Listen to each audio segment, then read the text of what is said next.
So to make a long story short, it became the theme song and also the title of the movie. Now, years and years after that, nung naging kami na, kinuwento niya sa akin kung paano niya naisulat yung awiting ito. Tuwing ikaw ay nariyan, sabay kong nadarama ang kaba at ligaya. Sabi niya kasi sa akin, nung time na may nararamdaman na siya, parang nahihiya na siya, pero happy siya, tapos parang malungkot din siya. Ang iyong tinig, wari ko'y di marinig, pagkat namamangha, pagkausap ka. I guess at that time, he was feeling something, but he couldn't really express it to me. Kaya nais kong malaman mo ang sinisigaw nitong aking puso. And then he said, pangarap ko ibigin ka,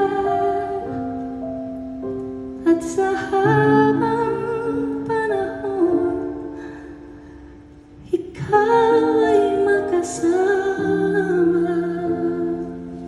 I guess at that time he was wondering what it would feel like if we're together. Sabi niya sa akin, kasi nung time na yon ang feeling ko, ikaw na lang ang siyang kulang sa buhay kong ito. Pangarap ko ang ibigin ka.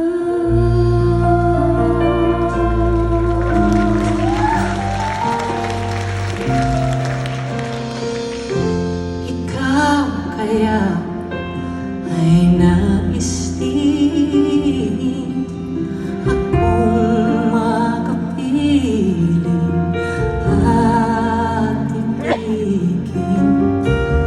O kay sarap naman isipin na tayong dalawa ay isang damdamin. Aking hinihiling na sabihin mo ang nilalaman ng iyong puso. Pangarap ko ibigin ka, at sa habang panahon ikaw ay makasama. Ikaw na lang ang siyang kulang sa buhay ko ito. Pangarap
you.